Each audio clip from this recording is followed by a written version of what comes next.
All right, so it's finally time to start fighting with the dump truck again. And from the studying and researching that I've been doing, again, if you haven't watched my previous videos, I'm fairly new to big trucks like this in terms of getting parts and things like that. But from my research and from my study, we have pretty much two problems. Transmission is stuck in the high range. There's something broken internal on the auxiliary side of the transmission, and that differential has a problem. Either the shaft, and I'm hoping I'm going to pull that shaft out now, and I'm going to hope that it's broken. And it's funny I say that, but I say that because if that's broken, then that's the best thing that could break, because if that's not broken, then that means something is broken inside, and that's going to be much more difficult and more expensive. So let's hope that this is not working. With the transmission, the reason how I know that it's broken is, well, I can feel it when I'm driving. There's no low range in this truck. It's supposed to have a very low range, so basically it's going too fast in first gear.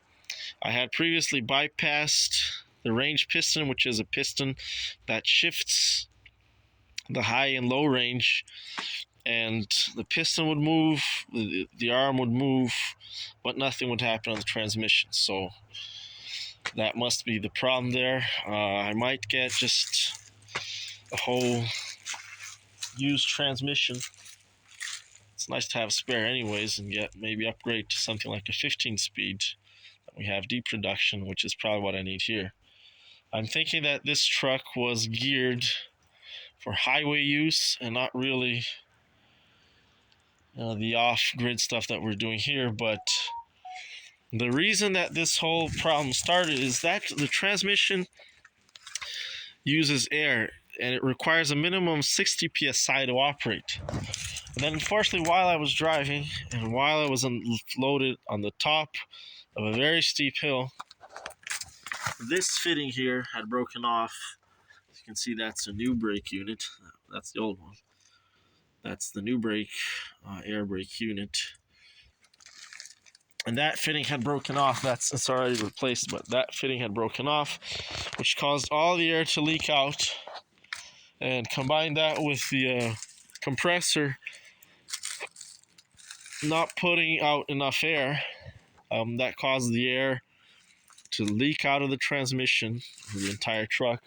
The brakes engaged, and the transmission disengaged while the truck was moving up on a hill. So that was really bad, catastrophic. And then I think it also broke the rear axle here. So these trucks are extremely heavy duty, but the air system is kind of a weak link. You have to be careful, make sure that the hoses are, extremely heavy duty. Fortunately, I was not expecting this to break off like that. As lucky as I am. And finally, I know that the rear differential is broken, something bad on this differential. So basically, there's one differential, here's another differential. This axle here, it's got nothing on it, so I can literally, actually it's gonna be it's got air brakes on it too, right? Oh, it doesn't have brakes on it. I should be able to move this, I think. Anyways, this axle's got nothing on it, just goes up and down, it lowers by air. It's basically a drop axle.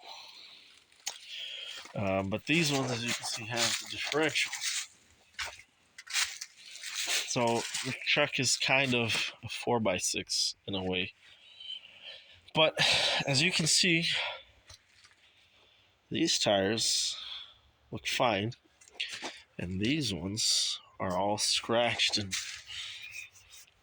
kind of screwed up there. See the difference. So basically, if I just had the truck driving or on without the PDL or power divider lockout, the truck wouldn't move at all, and sometimes it would grab onto something when it was empty. If it was full, it wouldn't move at all. Transmission would rev, whatever, and I'd have it in whatever gear, it wouldn't move at all.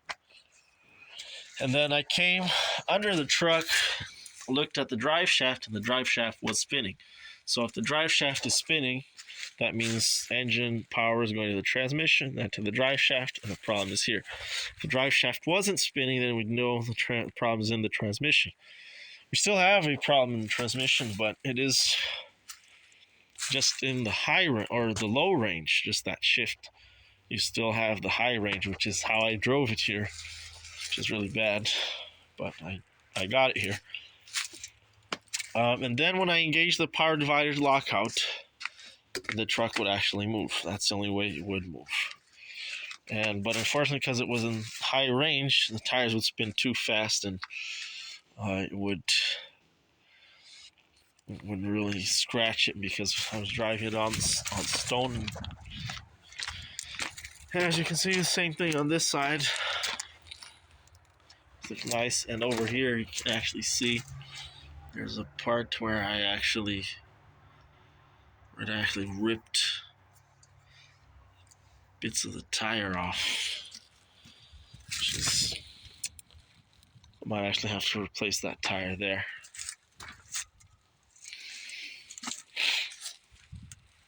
Yeah, the tire was spinning too fast. The beep reduction should hopefully solve the problem with this upgrade. So for those of you that don't know, power divider lockout is over here.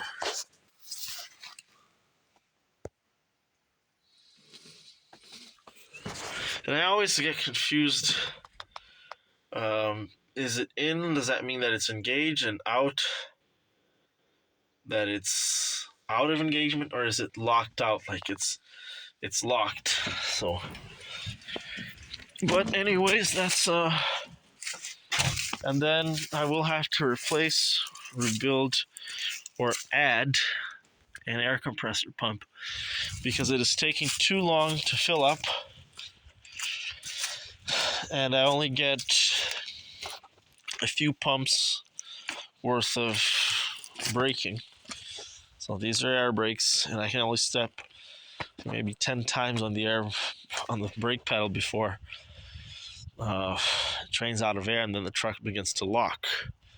Brakes begin to engage. So it's not only a problem that way, but it also means that the transmission is not receiving adequate air. So we've got a few big problems here. But fortunately, I've already located the suppliers, and I'll probably do that in another video. Good sources of parts. What I just want to do now is get this off.